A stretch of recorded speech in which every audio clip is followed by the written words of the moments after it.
Tous les soirs, de 7h à 9h, les grandes gueules du sport s'installent au micro du 104.5 et vous invitent au plus grand talk show quotidien jamais conçu en Haïti. L'opinion des stars, une exclusivité Galaxy. Sport et société, sport et politique, sport et santé, sport et développement. Un menu exceptionnel, un rendez-vous d'experts. Tous les soirs, de 7h à 9h, le sport n'est nulle part ailleurs que sur la radio du sport. Galaxy, le 104.5.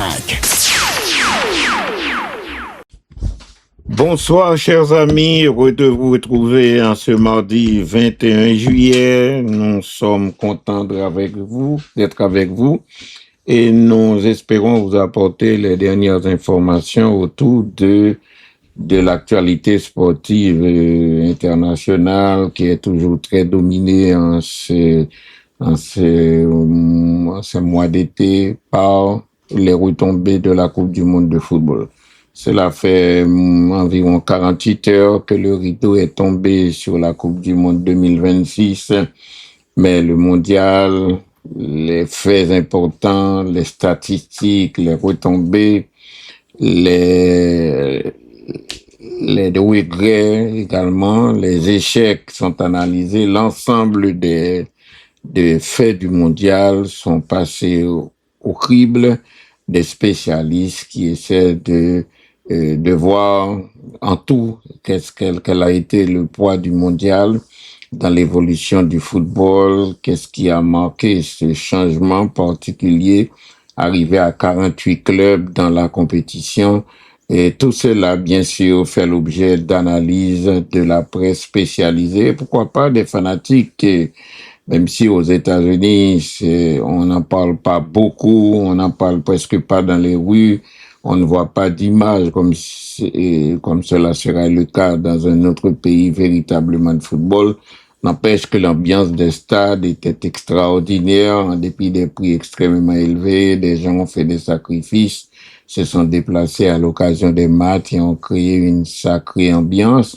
Mais ici, vous savez, il y a beaucoup de préoccupations avec le travail, dans la vie quotidienne, mais également avec les autres disciplines sportives. Sinon, ça n'a pas été un sujet de conversation de monsieur tout le monde, comme c'est le cas dans les pays de football qui reçoivent une compétition de cette envergure.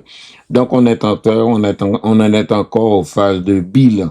Quel a été l'impact de la Coupe du monde, quels ont été les faits marquants et quels enseignements faut-il tirer, que faut-il espérer pour l'avenir. C'est un mondial qui certainement sera des semaines et des semaines encore passé au crible fin, comprendre ce qui s'est passé, les nombreuses implications politiques qui ont failli finalement perturber la compétition, mais Dieu est plus grand, le Dieu du football est intervenu, on a eu une Coupe du monde. Elle ne sera pas, un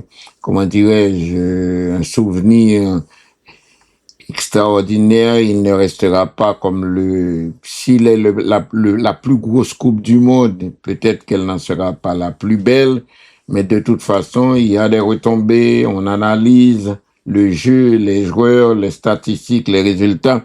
Tout cela est passé au crible fin. Nous sommes donc très heureux d'être avec vous en ce mardi 21 juillet pour tous les Haïtiens, pour ceux qui sont très attachés au nord du pays. Et nous sommes à 2 jours des fêtes champêtres du Nord qui sont un grand moment de la vie nationale, un grand moment pour les gens du Nord. Et quand je parle des gens du Nord, je ne parle pas seulement des gens originaires du Nord, du Nord-Est, mais je parle surtout des gens qui aiment aller dans le Nord et qui ont toujours choisi le Cap, désormais devenu le centre des activités du pays et qui ont toujours aimé aller au Cap pendant des années, et d'étudiants ou de jeunes pratiquants en Haïti. On était tout le temps, chaque année d'ailleurs, Docteur Boiron, Docteur Saint-Île, mon ami et frère Arrondi Bellevue, et d'autres amis, nous étions toujours dans le Nord dès le 22 juillet. Le 23, c'était toujours la fête des pèlerins. Le 23 juillet, le 24, bien sûr, c'est la fête de la plaine du Nord. Gros savane ça, yon tente, depuis bonheur musique à danser. Jusqu'à le 25, c'est la fête Le 25, c'est bien sûr, c'est à Limonade, mais au Cap Haïtien, on fête l'anniversaire de septembre, le 27 juillet. Et c'est une grande, grande période. On y va, même quand on n'a pas d'argent, on descend chez l'habitant, on dort chez des amis, 10, 15 dans une pièce, à même le sol, au sonate, et machin fritaille fait quelqu'un, le cap est toujours très agréable, ce sont des moments extraordinaires. C'est vrai que on entend encore parler de ces mêmes festivités qui auront lieu. Le Cap est devenu d'ailleurs un centre d'attraction national, je dirais même international, puisque beaucoup de gens sortent de la diaspora haïtienne éparpillée dans plusieurs pays pour venir au Cap et après la musée.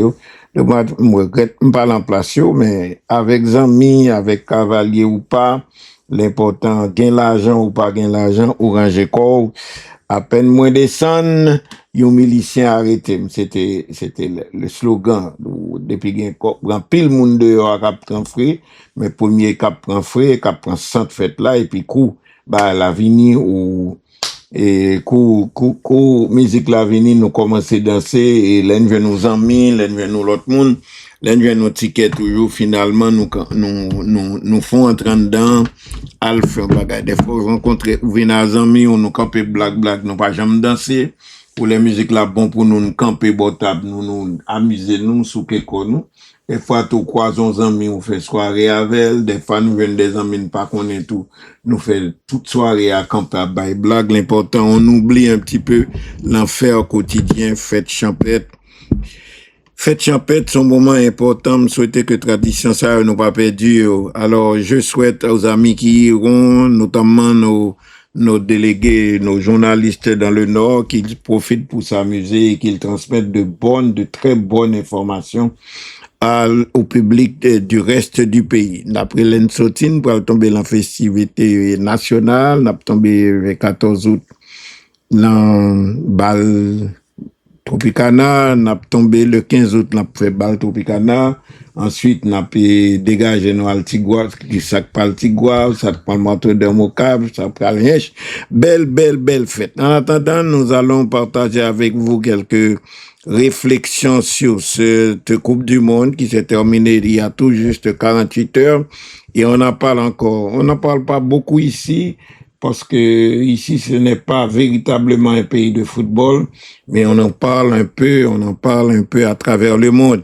Et c'est le moment maintenant de s'asseoir, puisqu'on connaît les faits, les actions de match, on connaît la physionomie des matchs, on connaît le nombre de buts, les joueurs qui se sont distingués, les nombres de buts qui ont été marqués, on connaît tout et tout. Maintenant, c'est au moment des spécialistes de prendre avec le recul, d'analyser et de voir quel enseignement général on va en tirer pour l'évolution du football et pour accoucher sur les documents que l'on verra d'ici 50, 10, 40 ans, 50 ans.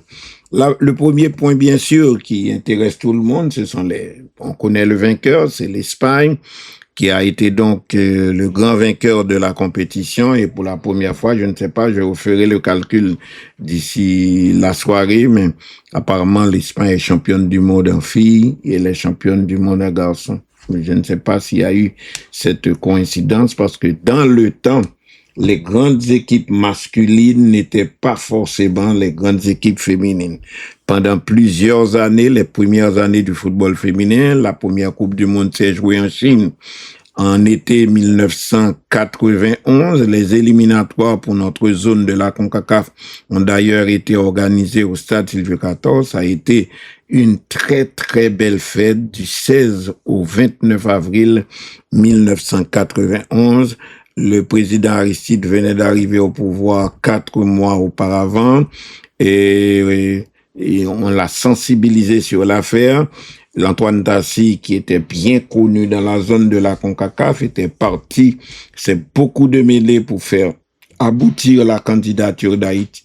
Parce qu'il y a beaucoup de pays, notamment le Mexique, qui étaient candidats à recevoir ces éliminatoires de la CONCACAF, qui allait être un hexagonal, c'est-à-dire avec 6 équipes nationales. Mais Tassi a joué ses relations, puisqu'Antoine Tassi, qui fut le grand bonhomme qui a réalisé l'exploit de qualifier Haïti pour la Coupe du Monde 1974. Il était très connu dans toute la zone de la CONCACAF. C'est pas par hasard que Tassia a entraîné la Dominicanie. Antoine Tassia a entraîné Jamaïque. Il a même travaillé un moment au Guatemala. L'homme était respecté pour sa compétence, pour ses connaissances en football et pour le rôle immense qu'il a joué dans la création de la fondation de la CONCACAF, Confédération du Nord, Centre-Amérique et des Caraïbes de football en 1960. C'est ainsi qui avait conduit les démarches, qui avait boosté la candidature d'Haïti pour recevoir le football féminin. Et la CONCACAF était content au point, de même que la FIFA, au point qu'en l'année 1995, c'est Haïti qui avait hérité du prix numéro 1 de la FIFA en raison justement de l'effort qui a été fait pour organiser pour une éliminatoire de Coupe du Monde, alors que les gens n'allaient pas voir le match de football féminin dans le monde, mais le phénomène a connu un succès populaire. Le stade Silvio XIV du 16 au 29 avril était totalement rempli et Haïti à la fin de l'année a eu le prix du meilleur public et du fair play à la fin de l'année. Et puis donc, le football infantile, il est monté en puissance. Haïti a été un interlocuteur très important, même si on ne s'était pas qualifié. On a même terminé 4e du tournoi. Mais l'essentiel, c'est que le football féminin était bien implanté, puisque Haïti avait l'avantage de dirigeants visionnaires, de dirigeants dévoués, et qui n'hésitaient pas à mettre la main à la poche, mais à faire énormément de sacrifices pour imposer ce sport ici. C'est ainsi que nous avons été prêcher la bonne nouvelle. On a été joué en Californie contre l'université de la UCLA pour leur montrer, nous baillons en pile goal. Et on était content de Californie, nous traverser Mexico et nous avons joué contre Mexique au CEDOM. Là encore, nous fait un pile phénomène et nous avons signalé quand même que en Haïti, là, arrivé au Mexique, le football féminin n'était pas populaire. On a eu tous les problèmes du monde pour entretenir la délégation durant son séjour à Mexico. Mais on a eu un hispanophone très avisé, homme de bien, homme de football, homme de grand respect, un professeur, un éducateur.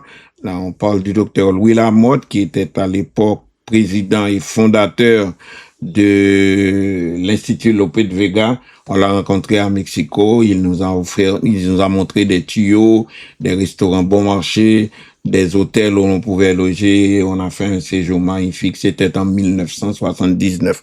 Au retour, dommage, on est tombé sur le cyclone David, qui avait détruit complètement et qui avait frappé durement le pays.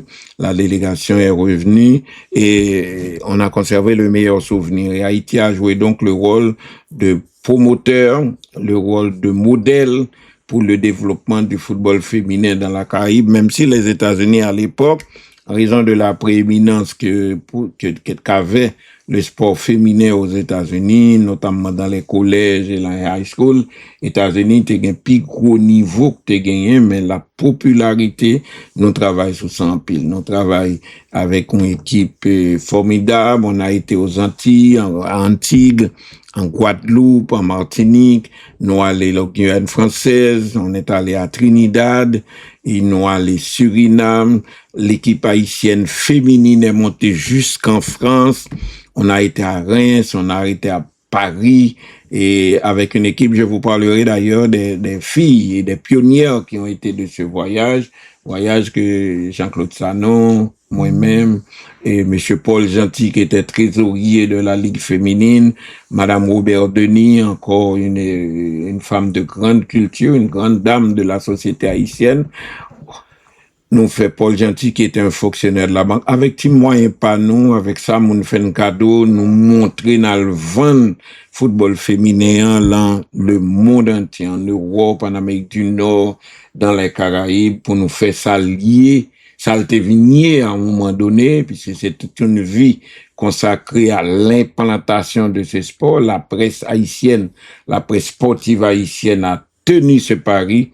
Et le football féminin est devenu une grande réalité. C'est pas par hasard ou par plaisir qu'il y a été bon droit organisé éliminatoire, première Coupe du Monde qui t'a pas le fait et champion t'as pas le sorti. C'était États-Unis qui était qualifié, qui était champion, qui était le seul pays qualifié pour cette première Coupe du Monde jouée en Chine. Et la même année, à la fin de 1991, États-Unis était champion dans le tournoi la Caïnois et il était primé tout le monde à Gaulle. Passant du fait que d'un côté américain était très critiqué, c'était l'époque que t'attaquais l'Irak avec un pile missile, avec un pile barre, haïtien était levé contre ça, mais équipe américaine nan, venu en avril, en Haïti, li bayon chaud, démonstration, des femmes qui n'étaient pas des pouces-ballons, mais qui jouaient bien au football, et Mia Hamm, tout athlète ça, au fait que ils ont changé opinion par la prestation de ces femmes qui faisaient plaisir à voir par leur courage, par leur détermination. On a une possibilité par là, mon football, pour montrer qui rôle nous t'ai joué il y a de cela 50 ans et à quel point ce sport est tombé chez nous alors qu'il était à un moment donné, ce sport était à son paroxysme, était à son sommet en Haïti. Alors, on en est donc au événement de la Coupe du Monde et les retombées de la Coupe du Monde. D'abord, les spécialistes et particulièrement les coachs et les journalistes spécialisés et ont essayé d'établir l'équipe type du mondial, c'est-à-dire meilleurs joueurs poste par poste dans la Coupe du Monde là. Les Espagnols, en ce sens, on domine dans leurs calculs. Et les Espagnols dominent bien sûr cette équipe du monde.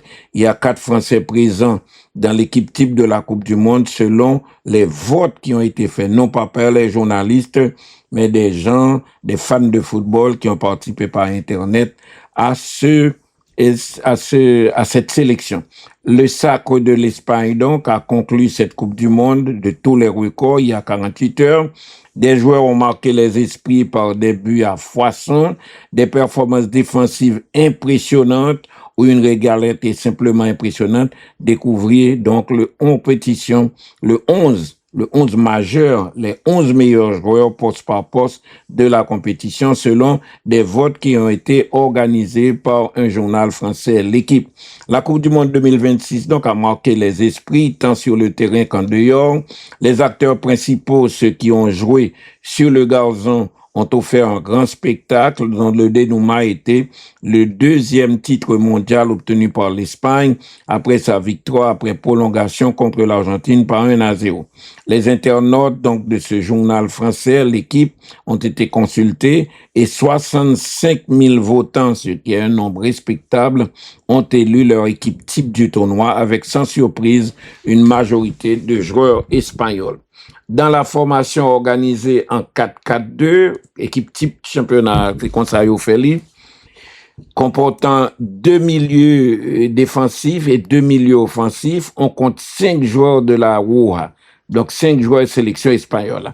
L'équipe de France qui a pourtant terminé à la 4e place après sa défaite contre l'Angleterre par 6-4, dans la rencontre, dans la petite finale, dans la rencontre de classement, l'équipe française possède 4 représentants. Tous les demi-finalistes sont représentés puisqu'un Anglais et un Argentin ont été largement plébiscités. Gardien donc c'est Unai Simon, mais que me trouvé gen l'autre monde qui était fait gardien argentin a joué bien en pile et de même que gardien et gardien Cap-Vert là, t'es fait des exploits extraordinaires. Dans l'ensemble, les gardiens ont été très bons. Sinon, dans le match de classement, il y a eu 2 hésitations sur les 2 premiers buts encaissés par la France lors du match de classement contre l'Angleterre. Ça te paraît non tigeant drôle, d'autant que son haïtien, un sang haïtien qui était l'Angola, l'hésité en 2 fois, le pas plongé derrière ballon, et ça te fait que, au moment donné, nous, qui était mené sur l'Espagne, qui était mené sur la France par 4-0. Donc, Unai Simon, c'est le gardien de l'Espagne, qui est désigné comme gardien de la compétition. Il est logiquement donc le dernier rempart de l'équipe. Un peu plus d'une personne sur 2, moun qui vote yo, une sur 2 choisit dans le 11 type du mondial. Il n'a encaissé, il est vrai, qu'un seul but durant l'ensemble du tournoi. Le second choix des fanatiques qui ont voté par Internet s'est porté sur le gardien de Cap-Vert, Mozinha. Donc, l'Espagnol a 50% points des voix, 50,03% des voix, tandis que le gardien de Cap-Vert, Vozinha, te gagne 17,22%. Le quadragénaire, donc le gardien de Cap-Vert, qui déjà a 40 ans, est devenu une véritable icône de cette Coupe du Monde. Upamecano au milieu de 3 Espagnols avec seulement un but concédé, la ligne défensive de l'Espagne se retrouve presque au complet dans cette équipe. Cette défense espagnole pratiquement mon retenu. À droite, il prend Pedro Porro qui a marché sur la concurrence et récolte 62,15% des voix. Second buteur contre la France en demi-finale, le joueur de Tottenham, auteur d'une Coupe du Monde très bonne, est loin devant son premier concurrent, Hakimi, qui fait 28%, 58 bruits de voix, le joueur du Paris Saint-Germain. Son pendant à gauche est sans surprise, à Espagnol Remel, il rappelait moi Francisco Marinho, Marco Cucurella, qui fait 76,19% des voix, injouable donc lors de toutes les rencontres. C'est exceptionnel. Dommage qu'Haïti pas trivé loin parce qu'on avait eu un excellent arrière-gauche qui a fait deux choses intéressantes lors de ce tournoi. Le nouveau joueur du Real Madrid, Marco Cucurella, a encore moins de concurrence que son compatriote. Il possède 60 points d'avance sur Nuno Mendes, son premier poursuivant. Pour les arrières centraux, Dayo Upamecano a éteint le débat. Arrière central, ça a fait 91%. Mis à part un seul trou d'air contre la Norvège, il a toujours été infranchissable, l'arrière central français. Meilleur récupérateur de ballon de la compétition, 44. Il termine son tournoi sur une passe décisive pour Ousmane Dembélé lors du match pour la 3e place. Pau Kubasi l'accompagne, 60%. Le Barcelonais, 19 ans, meilleur jeune du mondial, impressionné par son avance, son placement et sa maturité. Il a réalisé 104 passes, cassant une ligne lors de la compétition et à la fois rampe de lancement et muraille. Derrière, Amérique Laporte, 29% des voix, et William Saliba, le français, à 8,93%. Ils sont donc très loin. Rabiot pour accompagner Rodri, Bellingham et Olise. Le double pivot de cette équipe comporte logiquement le meilleur joueur de la meilleure sélection du monde. Rodri, le capitaine espagnol, a été choisi par plus de 85% des voix, 81,12 après une Coupe du Monde au cours de laquelle il n'a fait que monter en puissance de match en match. Il est accompagné dans le milieu de terrain l'autre demi Adrien Rabiot, le français, qui a sorti des performances toujours à la hauteur avec la sélection française, même s'il a commis beaucoup de fautes. 13, 4e plus haut total, il s'est toujours montré précieux et juste dans ses choix, récompense méritée, même si Declan Rice le talonne avec 26% et 26-38% des voix. Sans surprise, Jude Bellingham a largement été plébiscité pour être dans ce 11 type voté par les internautes. Le milieu offensif des Trillions de l'Angleterre a marqué à 7 reprises des buts qui ont posé lourd, notamment un doublé contre le Mexique en 8e de finale, un doublé contre la Norvège en quart de finale, un but de brique contre la France dans la petite finale. Une intensité de tous les instants. L'autre part, Michael Olise complète le milieu de terrain avec 61,57% des voix. Lui a battu le nombre de passes décisives en une édition de Coupe du Monde avec 7 passes en or délivrées. Même s'il n'a pas marqué, il a été précieux sur tout le début du tournoi avant de s'éteindre à partir des quarts de finale. Dalmi Olmo aurait pu prétendre également à une place. Il a recueilli 37,51% des voix. Et puis, on a eu, dans cette équipe type du tournoi, on a une doublette d'attaque composée de Mbappé et de Messi. Et les deux ont marqué 18 buts. Il aurait fallu marquer plus de 8 buts pour prétendre à une place dans cette attaque. Kylian Mbappé, meilleur du mondial 2026 avec 10 réalisations.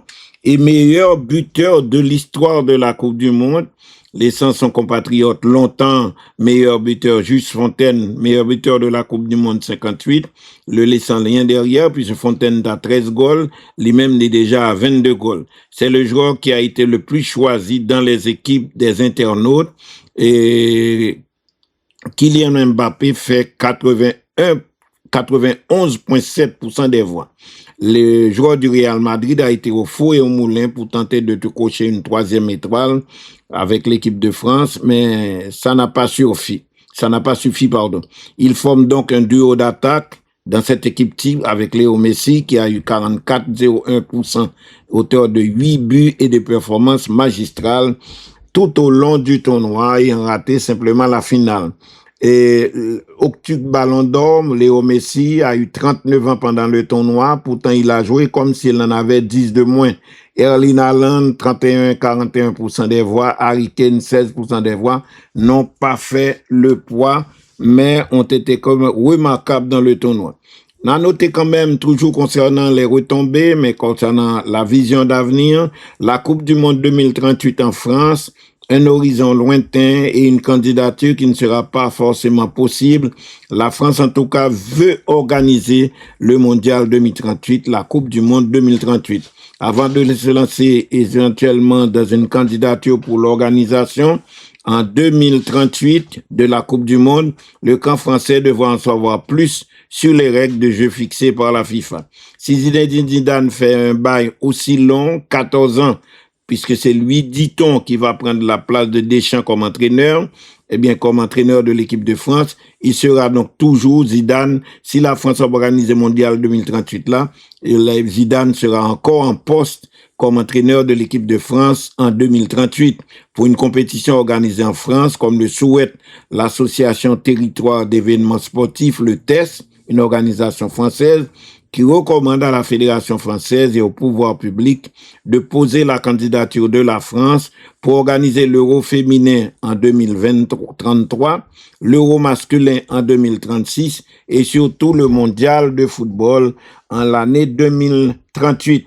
Face à la pénurie de candidatures et à l'accroissement du nombre, le fait que compétition vienne longue avec des formats et des exigences chaque jour plus importants, la France présente en effet l'avantage d'être l'un des derniers pays en capacité d'organiser seul des grands événements sportifs de cette nature.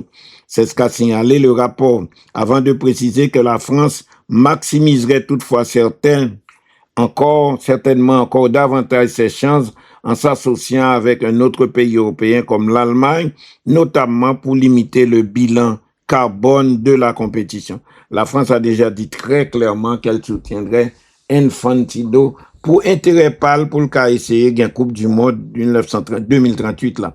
Mais avant de se lancer dans une telle bataille, pour la France, le chemin est encore long. La prochaine Coupe du Monde en 2030 aura lieu en Espagne, au Portugal et au Maroc. Avec 3 matchs au départ en Uruguay, Coupe du Monde 2030 là, 3 matchs à fait en Uruguay, en Argentine et au Paraguay, afin de célébrer le centenaire de la Coupe du Monde. Non songez, c'est en 1930, compétition a été lancée en Uruguay, il y a seulement 13 pays. Époque ça pas de gain avion, pas de gain tout bail ça yo, c'est un bateau équipe yo te voyage en Europe en pile jour sous bateau, joueur était obligé entraîner sous bateau puis était pour cette première édition de Coupe du Monde en 1930. En pile pays allé mais pas de gain 16 que était souhaité gain à l'époque, mais il était fait et Uruguay était remporté. Ces quelques matchs qui leur ont été accordés servaient surtout à empêcher les Sud-Américains de pouvoir organiser la suivante. En 2034, c'est la FIFA qui va organiser la Coupe du Monde en Arabie Saoudite. On est FIFA, c'est États-Unis, pays arabes, Qatar, Arabie Saoudite, Émiratis. Côté gain cob qui gagne pile cob qui pour dépenser. Parce que là, son facteur, c'est pas un facteur de développer football, là, en zone seulement, mais c'est faire en sorte que football l'a rapporté comme pour développer jouette, là. Mais que nous parlons, qui développement qui fait, c'est vrai, la FIFA donne une assistance à beaucoup de pays, mais en pile, besoin, par rapport à ça, football exigé, surtout le football de haut niveau. Il m'a des belles terrains, il m'a des belles stades. Quand il y a FIFA, vient mettre VAR, donc faut une télévision à caméra dans tout stade là. Il y a un paquet d'exigences qui fait. Et peut-être, c'est pas tout, à un moment donné, on tout pays a joué football, mais on pas joué football officiel là, football là, j'ai de l'organiser. Moi, comment Haïti avec problème courant dans le pays, avec problème de technicité, avec problème de technologie, avec des stades qui pas conforme à rien, comment Haïti capable moderniser tête li, mettez la à jour, mettez la mettez le fait par yo, Jean FIFA mande yo. Vous imaginez, pour organiser championnat qu'on y a, faut gagner VAR, pour gagner VAR, ça veut dire, faut gagner caméraman et caméra dans tout stade là, bah, c'est difficile, mais faut gagner courant tout. Et faut peut-être tout gagner lumière, toute qualité, bah, c'est pas facile pour petit pays mettre à l'autre. Surtout là, quand nous pas dans quelle volonté faire. Au contraire, pays a été pris bon 50 ans, 60 ans, il y a tout bagage, gade go ce stade nous, gade go ce palais nous, gade go ce building, citadelle nous qui a 100 ans, gade go ce bagage, et puis qu'on y a, nous pas même gain un petit côté pour nous organiser rien.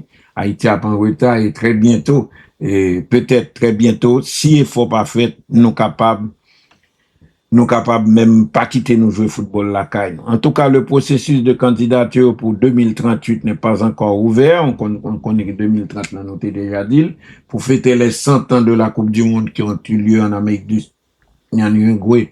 Donc, 3 ou 4 premiers matchs 2030, il y a fait en Argentine, en Uruguay et au Paraguay. Reste tournera pour jouer au Maroc, en Espagne et au Portugal. Donc, en pile déplacement pour équipe, donc plus l'argent, plus, mais plus fatigue, plus récupération pour jouer. Pour 2038, donc, le professeur ne sait quelles encore seront les règles de jeu qui seront mises en place par la FIFA. Est-ce que l'Europe pourra être de la partie ou sera-t-elle écartée d'office afin de laisser la place à un autre continent, l'Asie ou l'Amérique du Sud? Pas assez servi du tout. Il faudra aussi connaître le soutien des pouvoirs publics à un tel projet de la France, car ce sont surtout les gouvernements qui se chargent du lobbying nécessaire pour convaincre les votants à voter pour leur pays. Même nous l'entendons pas faire vos compétitions, ça y est. Nous organisons Coupe de la Caraïbe en 1966. Nous organisé CONCACAF en 1973. Nous venons organiser CONCACAF féminin en 1991. Depuis lors, rien même. Autrefois, c'était le conseil de la FIFA, donc 20 membres comité FIFA, qui désignait le pays qui allait organiser la Coupe du Monde. Mais désormais, c'est l'Assemblée générale de la FIFA qui se prononce. Les votes sont rendus publics après le scrutin, ce qui les rend très politiques. Pour l'heure, le processus de candidature n'est pas encore ouvert. Rien n'indique qu'il le sera prochainement. Nous songez que des digues de pays qui te baillent COB, puis ont organisé Coupe du Monde là, te baillent comité FIFA à COB, puis ont recevoir Coupe du Monde là, mais c'est ça qui fait qu'ils n'ont pas quitté ces comités FIFA qui décidaient qui paye, qui votait pour qu'on qui paye, mais c'est surtout toute assemblée. Et c'est dans ce sens, ça, comme souvent raconté nous, lorsque tu as fait vote pour organiser Coupe du Monde de 2022, pardon, que Qatar t'a organisé, ben Qatar t'a mené une grosse campagne en Caraïbes là, Haïti t'a aidé l'en maintenu vote yo, l'en joindre vote tout pays Caraïbes yo, et en retour, Qatar t'a promet 8 stades cap fait Coupe du Monde là, comme son petit pays, il pas besoin de stade après Coupe du Monde yo, il a conservé yon grain, tout l'autre stade yo, il a fait l'autre 7 stades yo, il a fait de façon démontable, pour Coupe du Monde là fini, pour yo lever stadio, aller et faire 7 pays pauvres, mais qui remet football, cadeau stadio. Donc, Haïti te dit, Qatar n'a soutenu, n'a fait campagne pour vous, effectivement, ce qui était le cas. Qatar te bat l'autre candidat en face, c'est États-Unis. Imaginez qui ça n'a payé. Eh bien, États-Unis, et Qatar te promet en retour, un stade que l'a construit pour Coupe du Monde, un stade millions, que l'a fait Haïti pour engagement, pas écrit devant FIFA, que l'a fait Haïti cadeau, Et parmi cette stade, il y a Haïti cadeau youn. Le lieu d'implantation du stade a été choisi. L'État avec DGI t'a proposé d'abord plusieurs terrains, t'a proposé une localisation côté en zone centre olympique t'es construit. Il t'a proposé un espace l'en tabac, l'en son auto qui baille sous quoi des bouquets, c'est un grand espace et il t'a même proposé tout quelque l'autre côté. Mais finalement, bah qui t'a pris moins ce problème dédommager moun c'était espace tabac là il était conclu donc DGI l'état te mettait papier ça à disposition yo pour permettre que yo fait et pardon pour permettre que yo te construit ça là c'est le débat malheureusement les choses se sont gâtées en Haïti non pas qu'on ait qui j'en ça passé mais nous pas jamais entendu parler de ça ni en Haïti, ni au Qatar, alors que il était prévu même que Haïti t'a fêté avec Qatar. Les Ligues candidature pour Coupe du Monde là, fête là t'est faite le 17 novembre 2018, pardon 2010, 17 novembre 2010, n'a fêté avec eux et Haïti t'est joué contre Qatar, Brésil t'est joué la même soirée de gala, Brésil t'est joué avec Argentine et Haïti t'est battu Qatar 1-0 et c'est ça que t'es fait et t'es constant monument que t'es baigol là. Haïti donc t'es sûr que la joindre entre temps politique passé, nous pas connaît qui j'en la fini de toute façon donc nous pas attendre parler de stade, peut-être un jour la fête lorsque Haïti gagne moun qui pour défendre droit qui pour réclamer ça le gagne dans la petite finale donc tous les demi-finalistes sont représentés puisque un Anglais et un Argentin donc ont été contactés dans l'équipe type. Nous parlons donc de la France qui a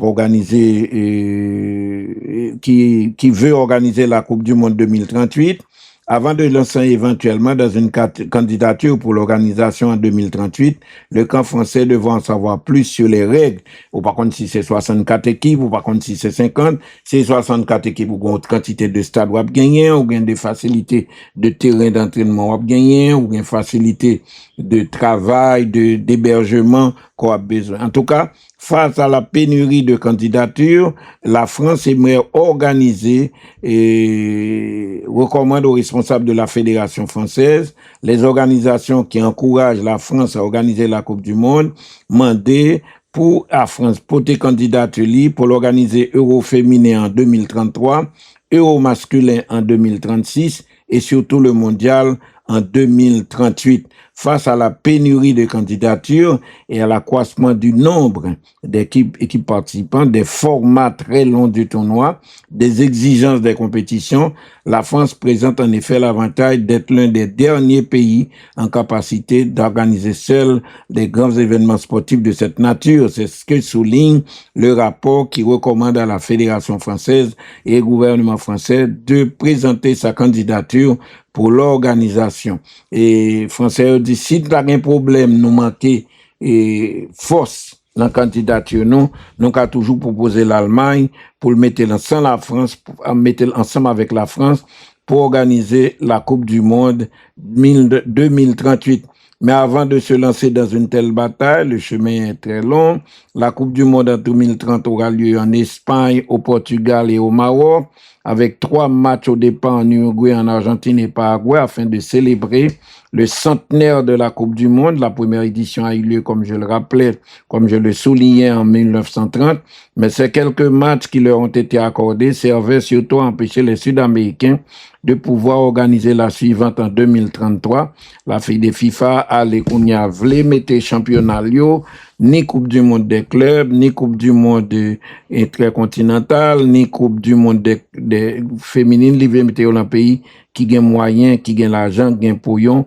Donc, ils cherchent mon riche pour rentrer finance li pour pas un problème. Le problème de candidature, malheureusement, le processus de candidature pour 2038 que la France a fait, il n'est pas en jeu. Nous rappelons que 2030, là, nous connaissons ces 3 pays, Maroc, Espagne et Portugal. Espagne peut le faire deuxième. Espagne peut le faire Coupe du Monde encore après ça, a été organisé déjà en 1982. Et puis, l'autre pays a commencé pour célébrer en Amérique du Sud parce que c'est la première Coupe du Monde, là, c'est là le fait. Il faut que pour 2038, personne ne sait encore quelles seront les règles de jeu mises en place. Mais ce qui est certain, il faudra connaître, avoir absolument pour tous ces pays le soutien de l'État, car ce sont surtout les gouvernements qui se chargent du lobbying nécessaire, qui se chargent de la sécurité, de la modernisation pour convaincre les votants à voter. Longtemps, c'était le comité FIFA qui a voté, mais ces derniers temps, c'est pas comité FIFA qui a voté, c'est toute fédération dans le monde qui accorde. Et vous t'expliquez nous déjà comment faire, nous avons un avantage, nous avons une possibilité, je vais noter, parce qu'on avait appui, nous avons poussé candidature, pays Qatar lorsqu'il était candidat pour organisation en 2010, lorsque Qatar était candidat pour organiser Coupe du Monde 2022. Autrefois, donc, comme je disais, les votes seront rendus publics après le scrutin. Pour 2034, la FIFA a réservé la candidature aux associations membres de l'Asie et de l'Océanie, après avoir attribué 2030 à l'Afrique, 2030 à une candidature impliquant l'UEFA, l'Europe, l'Afrique et le CONMEBOL, l'Amérique du Sud. La France, en tant que membre de l'UEFA, ne pouvait donc pas utiliser sa candidature. Pour 2038, si les conditions sont réunies, la France a des atouts. Elle a prouvé sa capacité d'organisation déjà en 1998. La France a organisé Coupe du Monde déjà tout en 1938. En 2016, France s'était fait Euro, et pour les Jeux Olympiques en 2024, il a montré capacité d'organisation. La France a amélioré son parc de stades et jouit de bonnes connexions aériennes et ferroviaires, des atouts indispensables, nécessaires, mais pas fortement suffisants. À noter que Messi est retourné dans son pays se reposer, et après la Coupe du Monde, Lionel Messi est arrivé à Rosario, pour se reposer avec sa famille et être au chevet de son père pour aller prendre soin papal ou aller visiter papal, son père apparemment qui est malade. L'Argentin Lionel Messi est arrivé à Rosario en Argentine, sa ville natale, où il va pouvoir prendre ses vacances en famille et s'occuper de son père qui a des problèmes de santé. Il ne prendra pas la compétition avec l'Inter de Miami tout de suite. Il ballon dispense pour la reposer.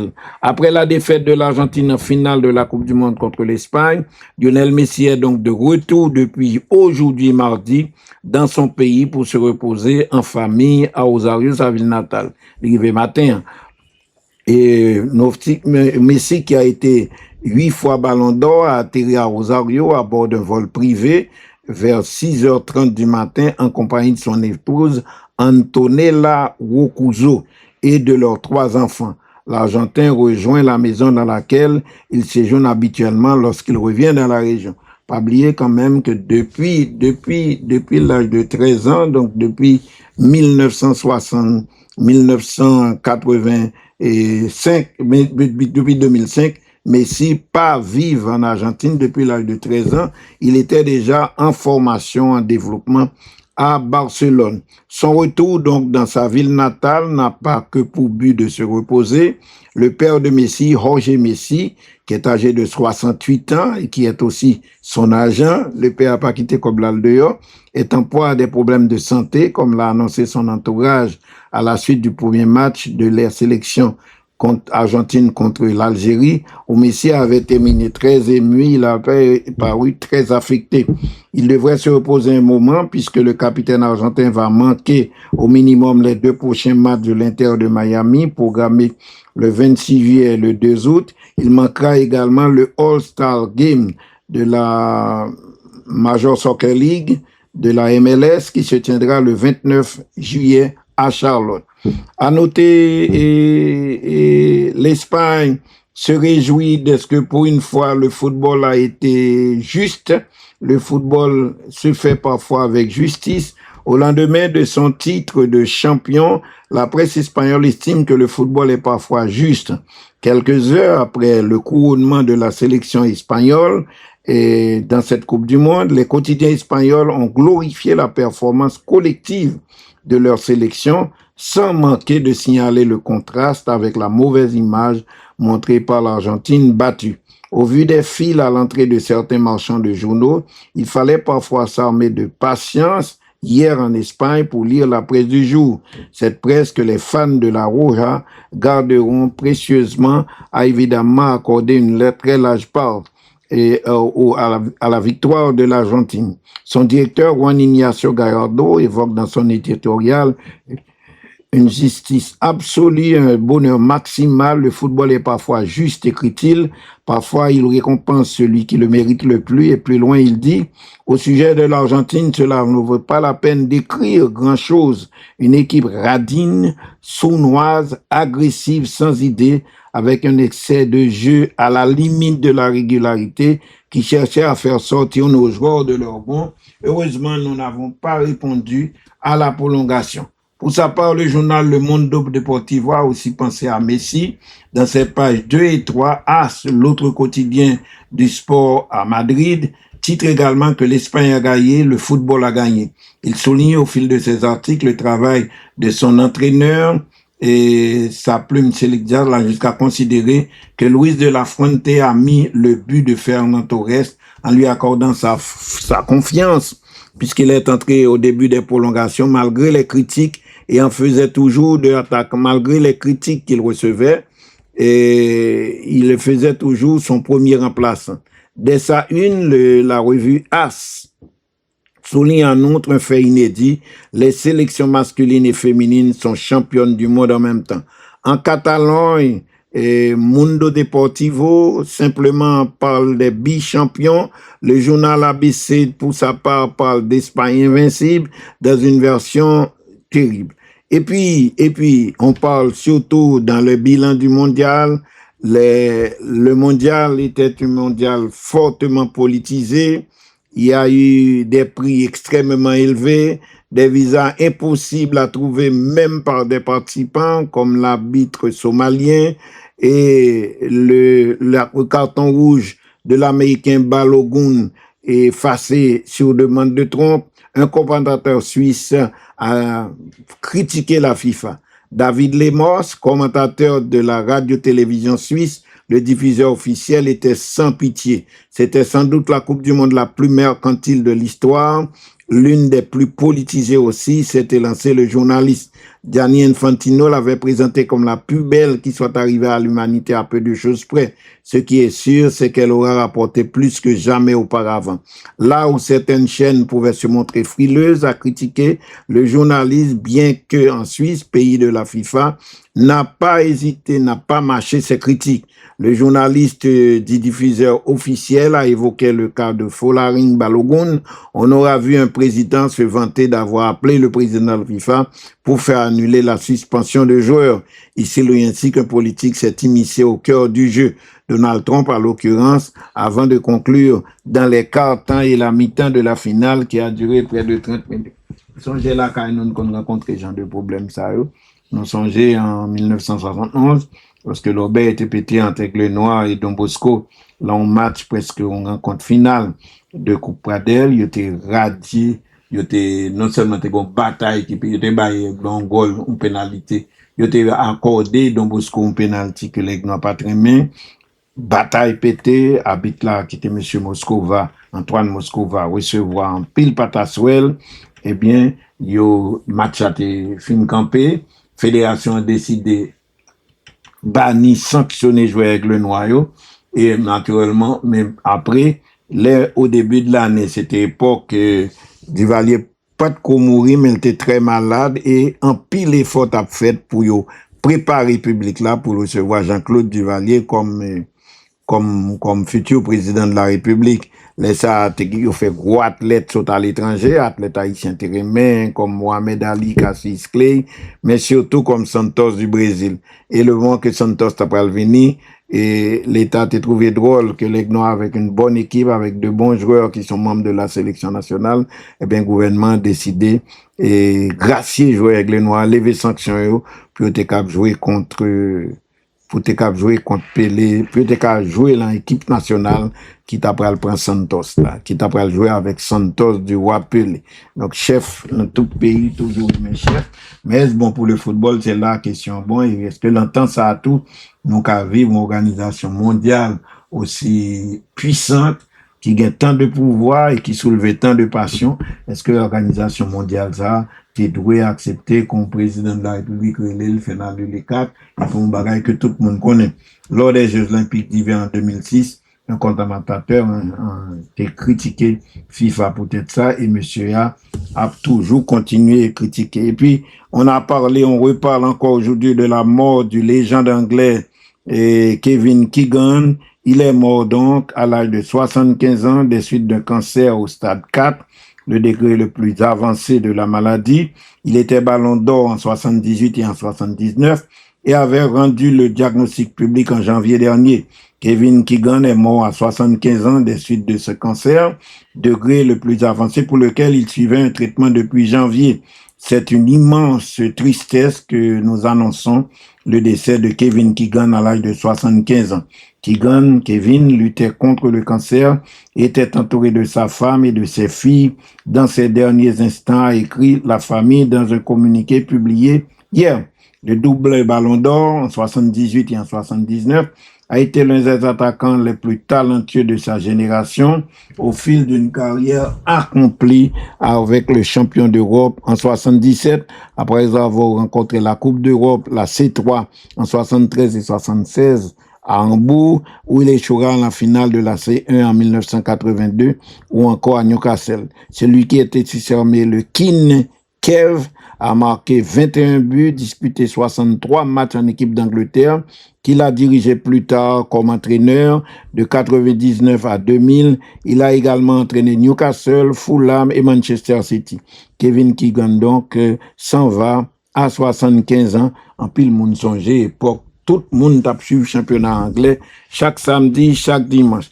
Et puis Ballon d'Or, on signale que l'Espagne a pris la tête du classement FIFA après sa victoire en finale de la Coupe du Monde. L'Espagne est devenue numéro 1 au classement après sa victoire contre l'Argentine. L'Espagne dominait déjà, l'Argentine dominait le classement avant la compétition, mais elle n'a pas qu'à conserver première place là.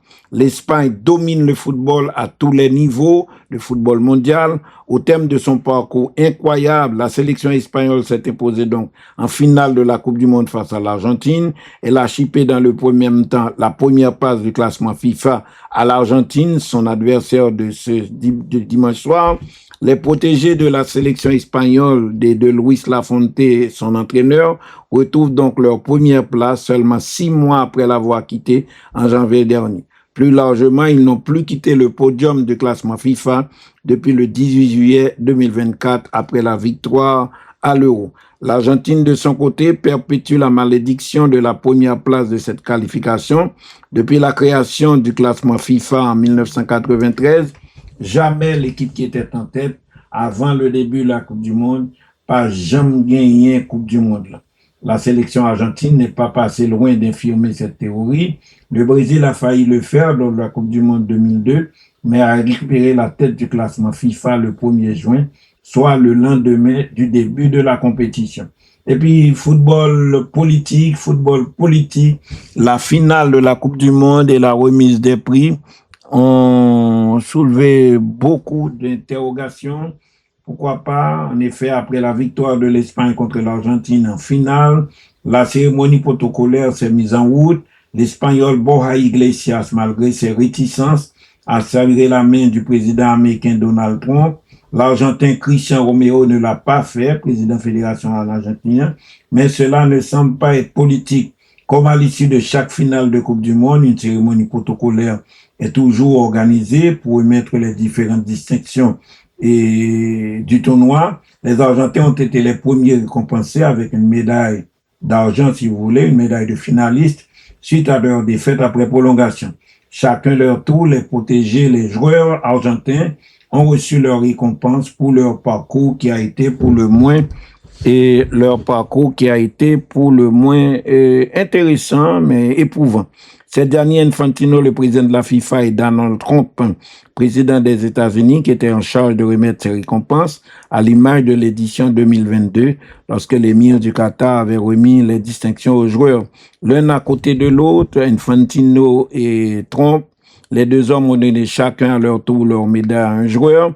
Le défenseur argentin Cristiano Romero, décoré par Infantino, n'a pas serré la main de Trump. En effet, ce dernier venait juste donner sa médaille à Alvarez. Le chef de la Maison-Blanche s'est tourné vers la personne en charge de leur fournir des médailles au moment où Romero lui est passé devant lui. L'Argentin a décidé de passer son chemin plutôt que d'attendre que le président des États-Unis se retourne. Iglesias n'a pas regardé Trump dans les yeux. Après, les joueurs argentins, ceux de l'Espagne, ont également eu le droit à leur médaille en or cette fois. Borja Iglesias, connu pour son engagement contre le racisme et contre l'homophobie, avait déclaré à contre-cœur qu'il allait serrer la main de Donald Trump. Je n'ai pas envie d'aller en prison. J'espère le saluer à un moment où nous serons tous très heureux et que ça se passe très vite et que je puisse oublier. L'aime un couple là qui m'a tellement content, m'a salué, mais m'a oublié tout de suite. Dans les faits, celui qui s'était offusqué du prix des billets pour la finale a bien serré la main du président des États-Unis sans pour autant le regarder dans les yeux. Décoré de la médaille par Gianni Infantino, il est rapidement passé malgré le good job que lui a adressé le président américain. Le footballeur aux ongles vernis, attaquant de tous les combats, compte 9 sélections pour l'Espagne. Lors des Coupes du Monde 2014, a davantage l'autre point qui fait objet en pile discussion, en pile débat, c'est moun qui finit, moun qui gagne et plus repos avant finale Coupe du Monde. On en a parlé hier. D'autre part, nous savons que Kylian Mbappé termine meilleur buteur. Désormais, non seulement il a été meilleur buteur de ce mondial, mais il est également le meilleur buteur de toute l'histoire de la Coupe du Monde. Classement buteur, là, me font un rappel rapidement pour nous. 10 buts, c'est Kylian Mbappé de France. 8 buts, Lionel Messi de l'Argentine. 7 buts, Jude Bellingham et de l'Angleterre, Erling Haaland de la Norvège. 6 buts, Ousmane Dembélé de la France, Harry Kane de l'Angleterre. 5 buts, Mikoy Oyarzabal de l'Espagne. Avec 4 buts, on trouve mes amis, Vecini Junior du Brésil, Ismaïl Assa du Sénégal et Julián Quinones du Mexique. Et puis par club qui gagne qui marqué plus buts, c'est Paris Saint-Germain. Dembélé marqué 6 buts en Coupe du Monde là. Barcola marqué 3 buts. Hakimi marqué 1 but. Doué marqué 1 but. Wiss marqué 1 but. Ramos marqué 1 but.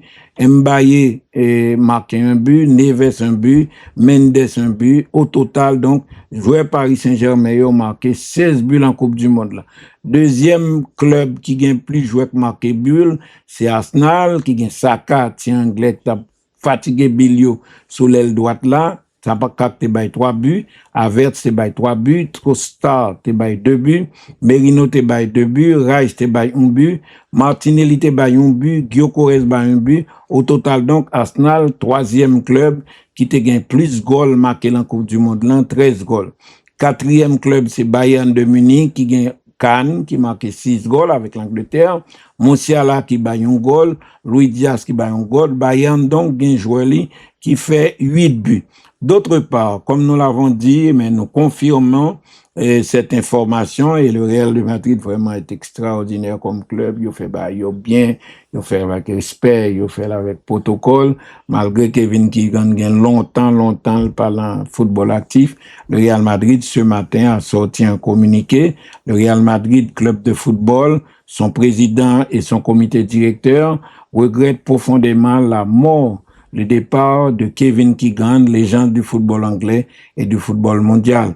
Le communiqué du Real Madrid continue de dire, le Real Madrid veut exprimer ses condoléances, son respect et son affection pour la famille et pour tous les gens chéris, leurs compagnons, tous les clubs, tous ceux qui ont aimé Kevin Keegan. Kevin Keegan a défendu les couleurs de Southampton United, il a joué pour Liverpool, il a joué pour Southampton, il a joué pour Newcastle en Angleterre, il a joué pour Hambourg en Allemagne, il a joué avec Liverpool, il a gagné une Coupe d'Europe, 2 Coupes de l'UEFA, 3 championnats de Première Ligue, 3 charity livres, une Coupe d'Angleterre FA Cup, Cornel Ambo il a gagné un championnat de Bundesliga. Kevin Keegan fut ballon d'or en 2 occasions, en 78 et en 79.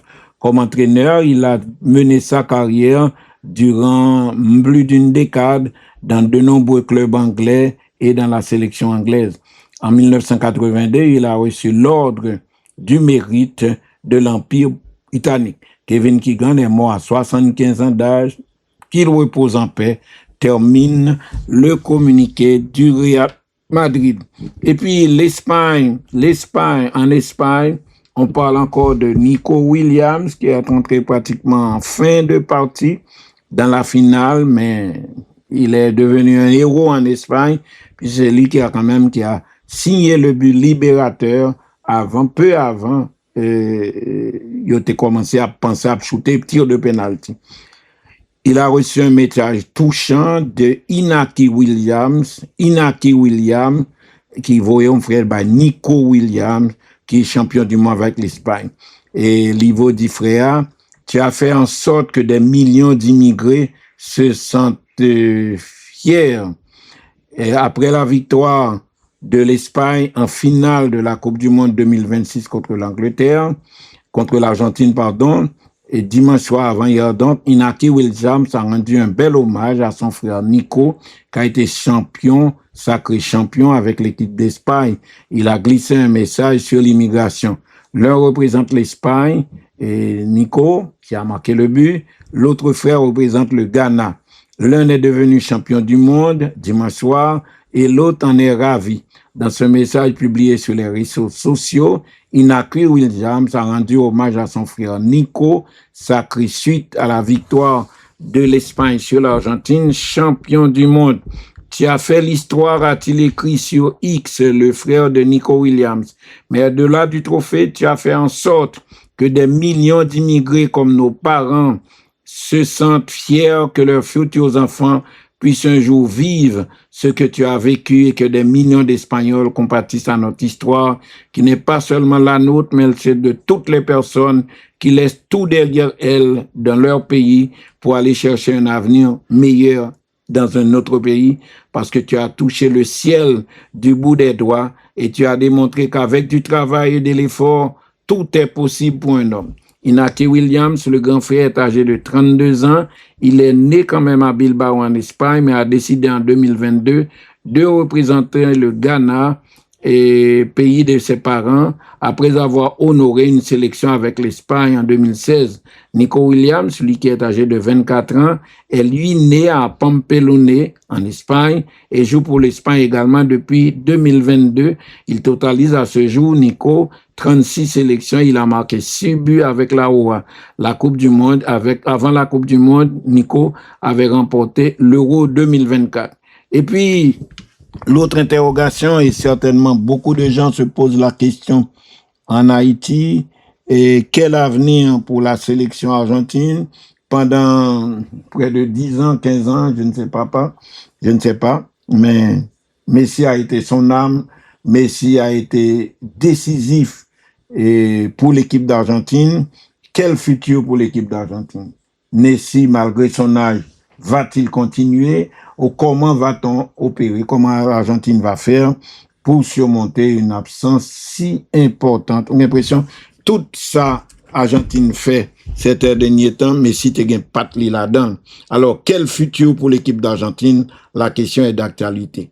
Après sa défaite en finale de la Coupe du Monde contre l'Espagne, l'Argentine va devoir repartir, mais dans l'incertitude, et ne sait pas s'il pourra toujours continuer sur Lionel Messi et Lionel Scaloni. Nous songez Messi, jusqu'avant Coupe du Monde là, jusqu'au début de janvier, il te dit il pas jouer, ou il pas dit rien, mais il pas dit s'il a joué, s'il pas joué. Mais il avait préparé son coup, malheureusement, dommage pour lui, il a raté sa sortie, car dans la dernière rencontre, Messi font seul shoot en goal, c'est le moment prolongation. Avec la défaite en finale donc de la Coupe du Monde contre l'Espagne, Beaucoup d'incertitudes concernent l'avenir de Lionel Messi et de Lionel Scaloni. Ça jette un flou également sur la sélection argentine qui est donc presque semblé arriver à la fin d'un cycle.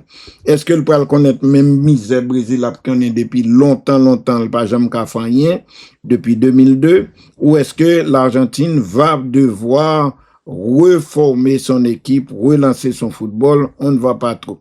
En tout cas, sa déception à peine ravalée, l'Argentine a fêté jusqu'à hier dans toutes les places publiques et dans toutes les villes argentines. On était contents, on était fiers. Si on est vice-champion du monde et on a perdu en finale après prolongation, c'est surtout parce que nos joueurs étaient courageux, ils étaient contents, ils se sont battus pour l'honneur et la gloire de l'Argentine. Nous devons les fêter, nous devons être contents pour eux. Donc maintenant, on s'interroge sur l'avenir de sa sélection. Pas tant à cause de la défaite concédée en finale face à l'Espagne que du fait de l'incertitude, mais surtout, plus gros problème Argentine qu'on y a, c'est qu'on est qui a venir pour Lionel Messi et qui a venir pour Lionel Scaloni. Dans les coulisses du MetLife Stadium, après la finale, une question était sur toutes les lèvres. Le capitaine argentin Messi allait-il annoncer sa retraite internationale au sortir, au moment où se terminait ce qui s'apparentait à son dernier match de Coupe du Monde? La question est restée en suspens. Comme la totalité de ses coéquipiers, la Pulga Messi n'est pas passé en zone mixte, donc cet espace où les joueurs répondent aux journalistes après les matchs. Les garçons n'étaient pas d'humeur à parler, on peut les comprendre, a justifié Lionel Scaloni, l'entraîneur argentin, le seul à venir s'exprimer. Les larmes de Messi à l'issue de la remise des médailles ont ajouté aux spéculations, l'a prié, ça l'a décidé, elle s'explique que par la désillusion de son échec en finale, assurément. Et aussi parce qu'il savait que c'était sa dernière sortie, c'est la question que l'on se pose. À plusieurs reprises, pendant la compétition, quelques-uns de ses partenaires ont lâché des petites phrases sur le dernier mondial de Léo, une logique implicite et raisonnable pour un joueur de 39 ans, très difficile de l'imaginer être encore là en 2030 à 43 ans. En tout cas, Messi et son entourage sont muets, ils ne peuvent pas faire aucune déclaration sur l'avenir. En revanche, sa prolongation avec l'Inter de Miami pour un contrat qui va finir en décembre 2028 permet quelqu'un de penser qu'il pourrait pousser jusqu'à la Copa América dans 2 ans. La balle est dans le camp de l'ancien joueur du Barça et du Paris Saint-Germain. Scaloni, l'entraîneur, a déjà dit, résumant l'avis général des décideurs de la Fédération argentine, que l'optique Ballon d'Or de France Football avait gagné le droit de choisir l'œuvre les jouer et l'œuvre les quitter football. Interrogé sur le sujet l'avant-veille de la finale, l'entraîneur argentin Scaloni avait répondu: qu'est-ce que j'en sais? Il faut lui demander à lui. Je ne sais quoi vous dire. C'est une question pour lui. Pour l'heure, aucune tendance ne fuite et l'entourage du joueur est muet auprès de ses réseaux habituels. Dans le stade même où l'intéressé avait déjà annoncé sa retraite internationale, mais c'était déjà annoncé retraite en 2026, puisque pourtant l'Hilal a joué Coupe du Monde, il a annoncé retraite en 2016, et pourtant l'a annoncé et l'y jouer en 2026. Alors, est-ce que la continuer? Est-ce que le pas continuer? Est-ce qu'il y a un phénomène de longévité? Nous pas connaissons. Cristiano Ronaldo a tenté, mais ça n'a pas marché. Il a été l'ombre du joueur agressif et buteur qu'on a connu. Je sais que dans l'histoire, on rapporte que Stanley Matthews, un des plus grands joueurs de l'histoire du football anglais, a joué professionnel jusqu'à l'âge de 51 ans, mais Messi paraît en bonne forme, Messi paraît être toujours efficace, même si nous avons une sensation que le reposer en pile le match là pour le ménager force lorsque le nous coup pour le faire. En tout cas, il ne veut rien précipiter et prendre le temps de peser sa décision. La vérité est que j'ai besoin de méditer car je ne sais pas si je vais pouvoir faire quelque chose d'aussi grand.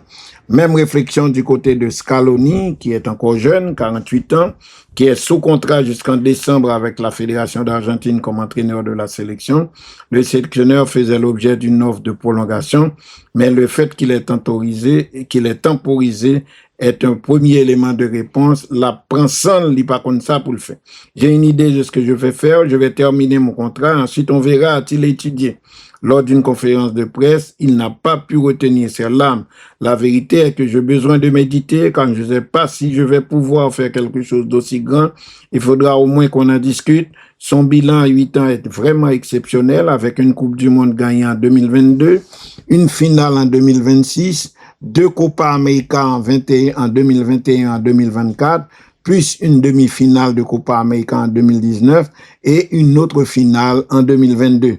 Sorti très éprouvé émotionnellement du titre de champion de 2022, Lionel Scaloni s'était déjà interrogé sur la pertinence de continuer comme entraîneur argentin à avoir le général. Cette fois, le défi semble d'une autre nature. Pour continuer, il faut plein de choses, notamment arriver à repartir de zéro, reformer un groupe pour la sélection, car beaucoup de joueurs sont très âgés, ce qui sera très difficile et ce qui me désole au fond de moi, observe-t-il. Tout processus se termine, celui-ci a été merveilleux, incroyable. On sera là pour se battre au moins jusqu'au mois de décembre à la fin de mon contrat. Au-delà de Messi, c'est une fin de cycle qui se profile. Dans la perspective de 2030, la question va se poser au moins aussi pour Nicolas Otamendi, qui est âgé de 38 ans, donc une sélection argentine qui a besoin de rajeunissement, Emiliano Martinez qui gagne 33 ans, Nicolas Tagliafico qui gagne 33 ans, Rodrigo De Paul qui gagne 32 ans, ou même Leandro Paredes qui gagne 32 ans. Avec des joueurs déjà expérimentés comme Enzo Fernandez, McAllister, Julian Alvarez, Lautaro Martinez, l'arrivée de jeunes comme Francisco Mastantuono, celui qui a signé au Real Madrid en début de saison, Claudio Echeverri, Gianluca Prestianini, ou Mayer Carrizo, même le fils de Simeone, l'Argentine vice-champion du monde, a de la ressource, même pas qu'on est. Si et puis bilan du mondial encore, le fiasco du Brésil, les adieux ratés du Portugais Cristiano Ronaldo, la surprise de Cap-Vert, le bilan de la Coupe du Monde 2026 doit retenir votre attention. Alors que la Coupe du Monde s'est achevée avec un deuxième titre mondial pour l'Espagne, avant-hier, le journal français adresse le bilan de 6 semaines de compétition entre déception, surprise et révélation. La première déception, c'est le fiasco du Brésil. Avec Carlo Ancelotti à sa tête, le Brésil devait retrouver un peu de sa superbe. C'est ça, tout le monde espérait. Mais les matchs de qualification dans la zone Amérique du Sud, Brésil finit 5e avec 6 défaites. Si c'est pour que tu comprends, une ou deux moun en Amérique du Sud dormi dehors. La prestation de mars face à la France, défaite 1-2, avait éveillé des premiers doutes. Le retour tant espéré de Neymar, finalement convoqué pour la première fois depuis 3 ans, a émis le pays et lui a redonné du souffle, mais cela n'a pas suffi. Brésil, dans le temps, dépend d'un joueur, mais lorsque le joueur a blessé, comme Pelé en 1962, Brésil quand même t'a remporté Coupe du Monde. Là. Est-ce que Brésil capable de lire les Neymar, l'obliger les Neymar malgré les faiblesses liées à Neymar, mais finalement, Neymar entré en prolongation et ils font goal sans en penalty. La sélection brésilienne a commencé à souffrir dès les phases de groupe. Il souffrit devant Maroc, qui méritait peut-être qu'il était plus bien passé. L'on nul un peu partout. Brésilien a barré dans deuxième mi-temps. Longtemps mené par le Japon en 16e de finale 2-1. Le Brésil avait reçu donc un premier avertissement. Et le coup près est tombé dès le tour suivant avec son retour face à la Norvège, son revers face à la Norvège d'Erling Haaland qui gagnait grâce à un doublé de Erling Haaland 2-1. Ce jour-là, Casemiro, 34 ans, a montré qu'il était bien âgé. Gabriel a souffert. L'équipe a cruellement manqué tout au long du tournoi d'un numéro 9 d'un avant-centre de haut niveau. Neymar a sans doute inscrit sur penalty son dernier but en sélection. Cela fait 36 ans que le Brésil n'a pas été sorti si tôt dans une Coupe du Monde de football. Et ce résultat très décevant n'a fait que confirmer la crise profonde qui touche le football brésilien, également écorné par d'incessantes querelles de pouvoir au sein de la fédération. Le Brésil a été donc l'une des déceptions de ce tournoi. Autre déception, autre adieu raté, c'est de Cristiano Ronaldo. Comme bilan, dans ses rêves les plus fous, Cristiano Ronaldo, âgé aujourd'hui de 41 ans, s'imaginait jouer cette Coupe du Monde avec même son fils, qui a 16 ans aujourd'hui. La star planétaire qu'est Ronaldo est finalement venue seule et sur le terrain aussi, elle a paru isolée, souvent à contre-temps. L'attaquant d'Al Nasser, qui en était à sa 233e sélection, qui a d'ailleurs marqué 146 buts pour le Portugal, a tout de même inscrit un doublé face à l'Ouzbékistan, a transformé son penalty face à la Croatie en 16e, mais il n'a pas existé face à l'Espagne en 8e de finale, l'Espagne qui avait battu Portugal par 1-0, et dans match totalement, Cristiano Ronaldo est passé inaperçu puisqu'il touchait 19 ballons dans 90 minutes du match. L'adoration du public pour lui n'a pas suffi. L'enfant de Madère, comme on l'appelle, a semblé à bout de souffle, a semblé fatigué et l'étiquette de boulet lui collait davantage que celle de sauveur de la nation. Cet échec est toutefois partagé, notamment avec Roberto Martinez, qui a annoncé son départ peu de temps après l'élimination. Le sélectionneur du Portugal a peut-être, estime-t-on en Portugal, l'était trop respecté le fameux CR7 en le faisant jouer quasiment l'intégralité des matchs. Il n'a pas ménagé monsieur, mais il n'a pas songé l'âge monsieur tout pour ne pas jouer toute quantité de temps ça. Je pars avec la conscience tranquille, a dit Cristiano. J'ai gagné 3 titres avec le Portugal avant Cristiano Ronaldo. Et le Portugal n'en avait gagné aucun. Portugal, nous rappelons, il était fini 3e dans la Coupe du Monde Angleterre 1966 grâce à l'apport d'un très grand joueur qui s'appelle Eusébio da Silva. Et Cristiano Ronaldo a conclu sa déclaration en disant « C'est vrai que c'était mon dernier mondial, peut-être celui de trop, pas de jouer ». Et puis, autre déception, c'est Julian Nagelsmann, malgré une première compétition mitigée, 1-0 à la maison achevé en quart de finale face au futur vainqueur espagnol. Julian Nagelsmann avait au moins réussi à réparer la relation abîmée entre la sélection et le public allemand, dont l'engouement s'était partagé dans tout le pays. 2 ans plus tard, l'entraîneur de la sélection allemande était attendu sur un autre terrain pour cette Coupe du Monde américaine, mais dans le costume d'outsider. Malheureusement, l'Allemagne plongeait bonheur. Et l'échec a été cuisant avec une élimination dès le 16e de finale face au Paraguay, 1-1, 3 pénaltys à 4, un adversaire minimaliste à la portée de Joshua Kimmich et de ses coéquipiers. Mais Nagelsmann, le coach allemand, a payé un management difficilement lisible, comme sur le cas du gardien de but. L'appel à les dernières minutes de Manuel Neuer, malgré ses 42 ans, titularisé à la place d'Oliver Baumann.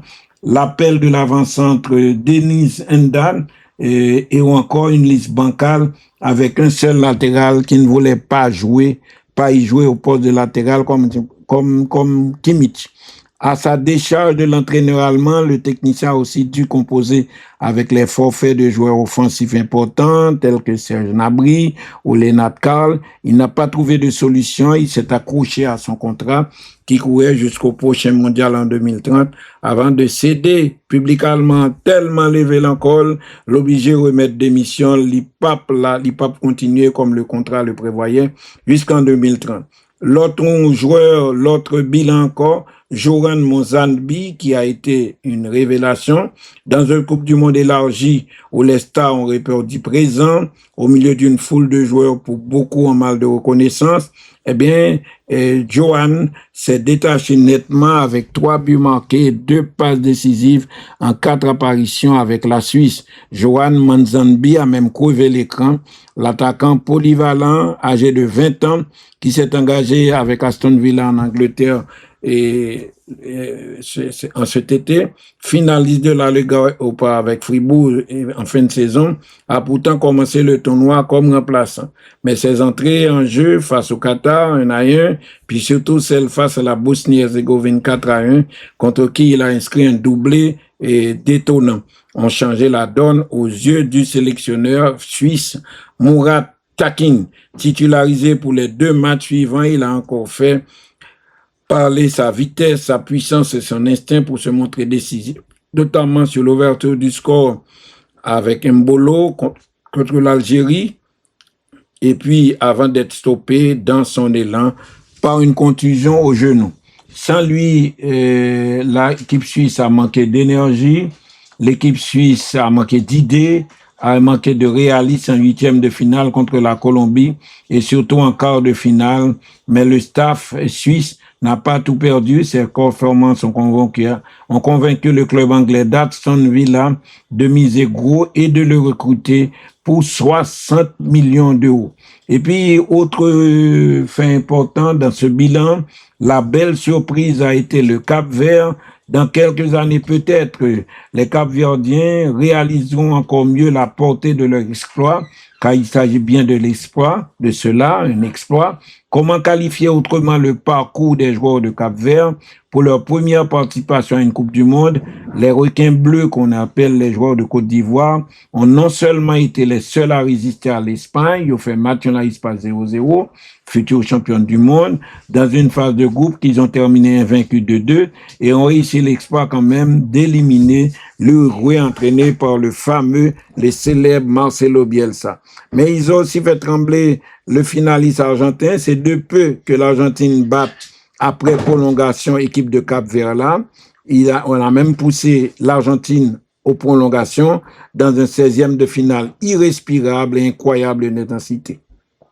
Porté par Vozinha, son gardien vétéran de 40 ans, devenu un phénomène autant pour ses arrêts spectaculaires que pour l'histoire touchante de sa mère, finalement autorisée à entrer aux États-Unis, après en avoir été interdite par les autorités américaines.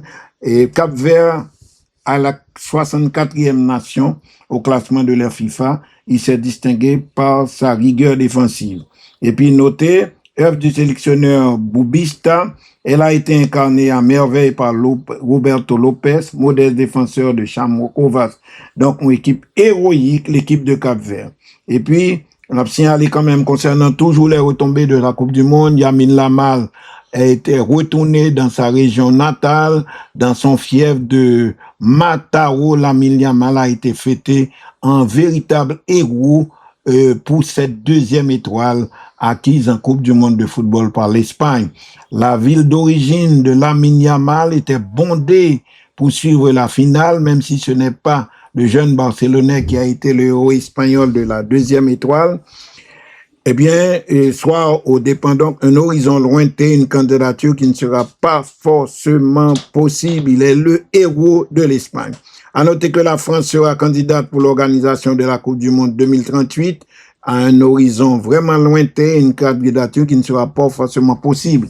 Avant de lancer éventuellement dans une candidature pour l'organisation en 2038 de la Coupe du Monde, le camp français devra en savoir plus sur les règles de jeu fixées par la FIFA. Faut à compte combien de monde y a pour se voir la Coupe du Monde, combien de pays cap qualifiés avant que décider. En tout cas, Zinedine Zidane s'apprête selon tout ce qui se dit, même si aucun contrat ni aucune annonce publique n'a encore été faite, s'apprête en bail aussi long que Didier Deschamps comme entraîneur de l'équipe de France. Zidane sera toujours en poste pour lors de la Coupe du Monde 2038 s'il est choisi comme sélectionneur pour une compétition organisée en France, comme le souhaite l'association territoire d'événements sportifs. Eh bien, ce sera un beau challenge. Mais une association de France demande à la Fédération française de poser candidat pour organiser la Coupe d'Europe des Nations féminines en 2033, l'Euro masculin, l'Europe des Nations en 2036 ou surtout le Mondial en 2038. La France peut-être espère pouvoir et à voir accepter ces candidatures face à la pénurie de candidatures et à l'accroissement du nombre des formats et des exigences. C'est pas n'importe quel petit pays qui a organisé Coupe du Monde. Faut gagner pile, parce que recevoir 48 équipes n'est pas facile. La France présente en effet l'avantage d'être l'un des pays ayant capacité d'organiser seul des grands événements sportifs. Avant de préciser que la France maximiserait toutefois davantage ses chances. Si la France manquait capacité, ils pensaient que au café Allemagne, avant de se lancer dans la bataille, la France peut se mettre avec l'Allemagne et organiser la Coupe du Monde conjointement avec l'Allemagne. Le processus de candidature n'est pas encore ouvert. Pour 2038, personne ne sait encore quelles seront les règles du jeu mises en place par la FIFA. Est-ce que l'Europe pourra être de la partie ou sera-t-elle écartée d'office afin de laisser la place à un autre continent? On verra, mais il faudra aussi connaître le soutien des pouvoirs publics à un tel projet. Il n'y a pas qui mon président époque ça, car ce sont les gouvernements qui se chargent du lobbying nécessaire, de la sécurité, de l'ensemble d'organisations. Autrefois, c'était le comité de la FIFA qui comptait environ 20 membres qui désignait les pays devant organiser une Coupe du Monde. Depuis quelque temps, c'est l'Assemblée générale de la Fédération de la FIFA qui se prononce. Les votes sont rendus publics après le scrutin, ce qui le rend très politique. Pour l'heure, le processus de candidature n'est pas encore ouvert. Rien n'indique qu'il le sera prochainement. Pour 2034, on sait que la FIFA avait réservé la candidature aux associations membres CPI Asie, API Océanie qui t'a pour organiser, après avoir attribué la candidature de 2030 à une candidature impliquant l'Europe, la Confédération africaine et la Comébol. La France, en tant que membre de l'UEFA, ne pouvait donc pas se porter candidat. Pour le 2038, si les conditions de réunir la France ne manquent pas d'atouts, elle a prouvé sa capacité d'organisation en 98 et en 2016, il a organisé Euro, et pour les Jeux Olympiques, il fait organiser là en 2024 et même pour organiser les JO d'hiver en 2030. La France a amélioré son parc. Il y a un pile stade, jouit de bonnes connexions aériennes et ferroviaires, des atouts indispensables, pas forcément suffisants. Et puis, on annonce également que la FIFA confirme qu'il y aura des primes à verser aux clubs de football qui ont donné des joueurs et ont participé à la Coupe du Monde de football. Le Paris Saint-Germain va recevoir 2,5 millions de dollars d'indemnisation versée par la FIFA grâce à la Coupe du Monde. Déjà gratifié de 150 millions pour son triomphe en Ligue des Champions, le Paris Saint-Germain s'apprête à avoir tombé dans ses caisses une nouvelle manne. Le double champion d'Europe Paris Saint-Germain va toucher près de 2,5 millions au titre de la mise à disposition de tous ses joueurs internationaux pour le Mondial 2026. Exactement 2,9 millions, soit le deuxième plus gros dernièrement, Manchester City, qui a recevoir 3,1 et devant Arsenal 2,4. Le club anglais avait envoyé 19 joueurs, soit le contingent le plus important. Il y a 19 joueurs. Manchester City qui a joué Coupe du Monde là, compte 16 pour Paris Saint-Germain, à égalité avec Arsenal. Le Bayern de Munich, lui, comptait 18 joueurs différents pour différentes sélections pour la Coupe du Monde, mais recule au 4e rang, là, pour recevoir 2,3 millions. Un déclassement qui s'explique par l'élimination précoce de l'Allemagne dès les 16e de finale, car comme la baille en fonction du nombre de jours que joueur-là était dans la Coupe du Monde.